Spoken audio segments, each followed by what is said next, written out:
გამარჯობათ ძირფასო ტელემაყურებლებო.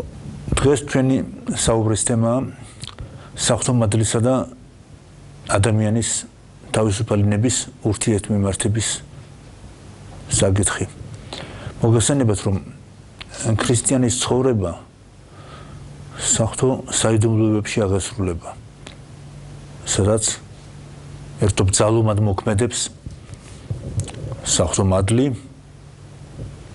მაგრამ იქვე უნდა მას დახვდეს ადამიანის თავისუფალი ნება. ეს საკითხი უშუალოდ არის დაკავშირებული ზოგადად საღვთისმეტყველო, ანთროპოლოგიურ, სოტერიოლოგიურ, ანუ ცხონების შესახებ საკითხთან. და ერთ-ერთი მთავარი განსხვავებელი, რაც არის მართლმადიდებლობასა და ერთი მხრივ კათოლიკურ და მეორე მხრივ პროტესტანტულ მოძღვრეებს შორის არის სწორედ მადლისა და თავისუფალი ნების ურთიერთმიმართების საკითხი. ამის თაობაზე ჩვენ ადრე წინა გადაცემებშიც კი ვისაუბრეთ, მაგრამ მოკლედ შეგახსენებთ მაინც რა არის ერთი და მეორე კიდევ მეორე უკიდურესობაში გადახრა ცალკე კათოლიკურისა და ცალკე პროტესტანტულისა. კათოლიკური მოძღვრების თანახმად ადამიანმა უბრალოდ დაკარგა ის საღვთო მადლი, უბრალოდ მადლი მოაკლდა მას და მას თავისით შეუძლია ეკლესიის, პაპის, რასაკვირველია და კათოლიკური ეკლესიის მოღვაწეობის დახმარებით მიაღწიოს ცხონებას. აი პროტესტანტიზმი მეორე უკიდურესობაში ჩავარდა, რომელიც ჯერ კიდევ ნეტარი ავგუსტინესგან დაიწყო. როდესაც იგი პელაგიოს ეკამათებოდა, პელაგიოსი ამტკიცებდა, რომ ადამიანს შეუძლია თავისი პირადი ღვაწლით მიაღწიოს ცხონებასო. და ამას დაუპირისპირდა ნეტარი ავგუსტინე. მაგრამ მან ცოტა გადააჭარბა და საღვთო მადლს უფრო მეტი უპირატესობა მიანიჭა, შეიძლება ასე ითქვას. და ის მაშინ ვერც მოიფიქრებდა, თუ მერე მარტინ ლუთერი უკვე პროტესტანტიზმის დროს ასე აიტაცებდა ამას და გამოაცხადებდა, რომ პირდაპირ ასეთი ფორმულაც არის ლათინურად sola fide, sola scriptura, მხოლოდ მადლით, მხოლოდ წერილით. მხოლოდ შენ თავარია რომ წამდეს, რომ ქრისტემ განკაცდა, ქრისტემ გამოიცხადა, ამიტომ შენ კეთილი საქმეებს უკვე მნიშვნელობა აღარ აქვსო. და ახლობთ ამას და ეს უკვე უკიდურესობა მიიყვანა კალვინმა. ეს უკვე მართლაც აბსურდია. ის ამბობდა, რომ უფალმა უკვე წინასწარ გამოირჩია, ვინ ცხონდება და ვინ წარწმუნდება. ამ მადლისა და ადამიანური ნების, თავისუფალი ნების, თავისუფლების შესახებ, რა თქმა უნდა, მართლმადიდებლობას მოეპოვა ყველაზე დამაჯერებელი არგუმენტები და საინტერესო ის არის, რომ ეს არა მარტო ესეთი რაღაც რაციონალური, ლოგიკური ბიჯელობით არის ეს ყველაფერი დადგენილი, არამედ სწორედ იმ ადამიანების გამოცდილებიდან, რომლებიც თვითონ გრძნობდნენ ამ მადლის მიერ მოქმედებას, საღვთო მადლის მოქმედებას საკუთარ თავში და მას უთანაბრებდნენ საკუთარ თავისუფალ ნებასაც. ამიტომ ცოტა ძალიან ბევრი ციტატებია და ამიტომ ყველაფერს ვერ დავიმახსოვრები და ამიტომ უკაცრავად წავიკითხავ ხოლმე განსაკუთრებით ყველაზე დიდი ასკეტი მამების გამონათქვამებს, იმიტომ რომ მას ყველა ვერ დაიმახსოვრებს. ხო, ჯერ ის თქვათ რა მემკვიდრეობა დარჩა ადამიანს ცოდნაცემის შემდეგ. გონება, რომელიც ადამიანს გააჩნდა და მჭრეტელობის დონემდე იყო აყვანილი, უბრალოდ იყო აყვანილია დაიბინდა და მისი შესაძლებლობები მკვეთრად შეიზღუდა.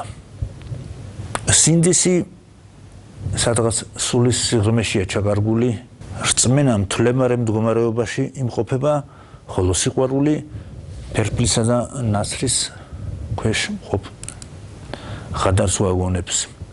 სწორედ ამ სუსტ წერტილებზე მოქმედებს საღვთო მადლი. აი ახლა რას ამბობენ მამები. წმინდა მაკარი დიდი ამბობს, ადამიანს ძალუც შეეწინააღმდეგოს ცოდვას, მაგრამ ღვთის შეწევნის გარეშე ბოროტებას ვერ ძლევს.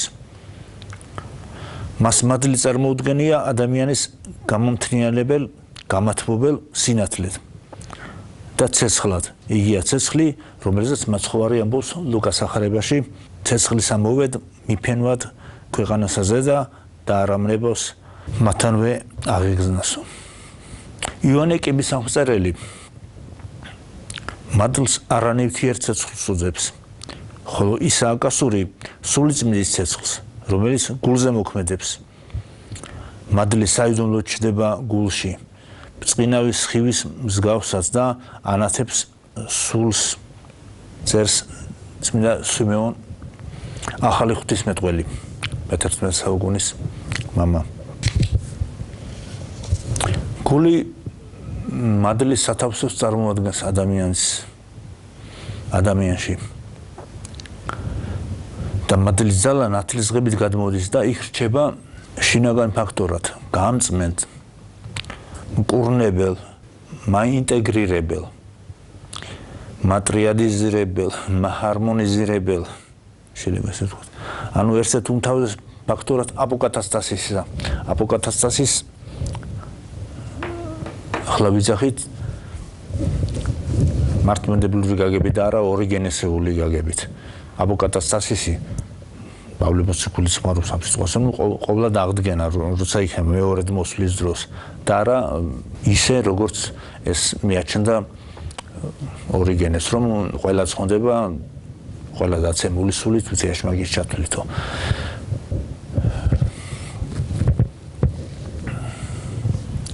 მარკოს მონაზონი, მარკოს განშორებული, არის ეს სხვადასხვა ვერას იხსენებენ ხოლმე.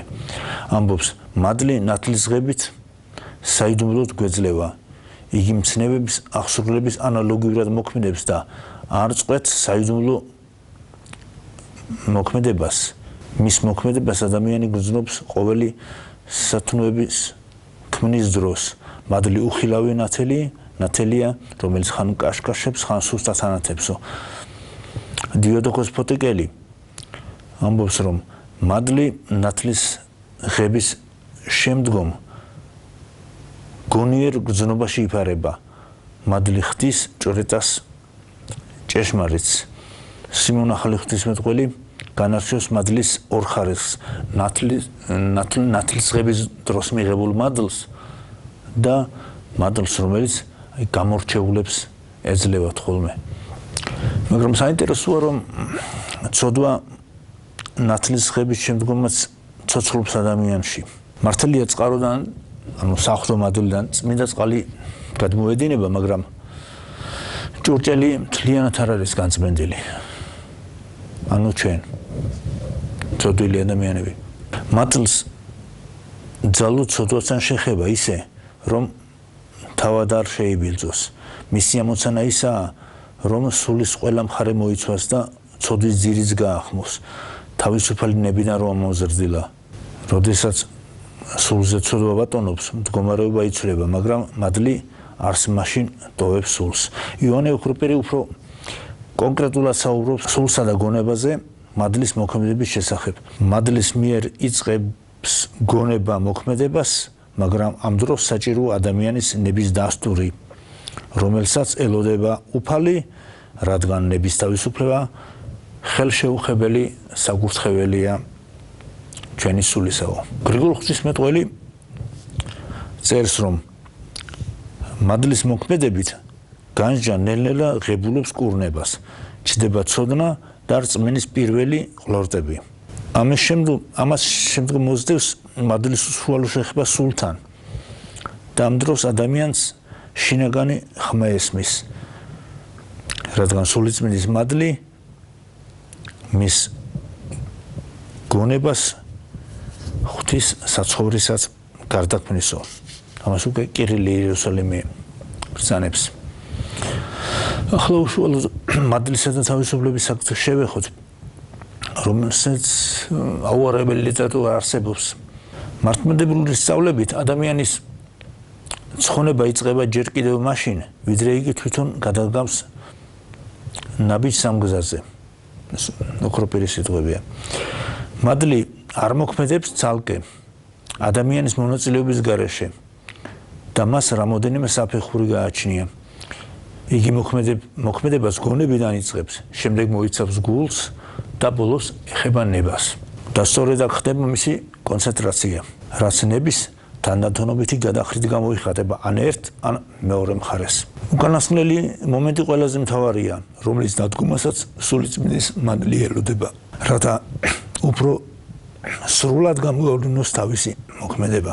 მადლი ყველა ადამიანზე მოქმედებს, მაგრამ ყველგან ვერ პოულობს სათანადო ნიადაგს. ხოლო სადაც პოულობს, იქ იგი გამომრჩევლად იქცევა, რაც ადამიანის ქრისტესადმიერ ტოლვაში გამოიხატება. ადამიანში ნათლისღებით ყველაფერი არ იცვლება. მისი ბუნება არსებიდან არ იცვლება. სულის ძალების გარდაქმნა არ ხდება. თვით ბოროტებას მთლიან დარისპობა ხდება მხოლოდ ბოროტების უწყვეტობის გადაჭრა, განკვეთა. ადამიანი წყდება მასთან შეზრდილ ბოროტებას, მაგრამ რჩება ის ჩვევები, მიდრეკილებანი, რომელიც ნებაში არიან ადამიანურ ნებაში არიან ჩაბუდებულნი. ანუ იმ სფეროში, რომელიც როგორც წმინდა იოანე ოქროპერი ბრძანებს, ხელშეუხებელია თვით ღვთისათვისაც. ამიტომაცაა, რომ ნათლისღება არ აღმოფხვის მამნე ჩვევებს, ცოდვის ნარჩენებს, ოქროპერი ბრძანებს, ცოდვას პოპს ემბაზი, მაგრამ ჩვევები შენ თვითონ გამოასწორეო. წმინდა ირინეუს ლიონელი კი ბრძანებს, რომ ნათელი მადლისა არ გვიმონებს ძალდატანებითო. მადლი და თავისუფლება ერთიანად და განუყრდნელად მოქმედებენ მთელი სიცოცხლის მანძილზე. თუ კი რაიმე სხვა ცოდამ არ განაშორა ისინი ერთმანეთს. მარკოზ მოღვაწე იტყვის, რომ ყოველგვარი კეთილი საქმე, რომელსაც ჩვენი ბუნებრივი ძალებით ვაკეთებთ, განგვაშორებს ცუდ საქმეებს, მაგრამ მადლის გარეშე განწმენდა შეუძლებელია. იგი აღვიძებს სინდისო. სწორედ სინდისის გაღვიძებით აცნობიერებს ადამიანი საკუთარ ცოდვილობას, ხდება მონანული და მიდის ღმერთთან. ეს კი საფუძველი და საწინდარია მისი აღორძინებისა, სულიერი ფერისცვალებისა და მადლის მიერი განხრთობისა. მადლს ყურადღებისათვის.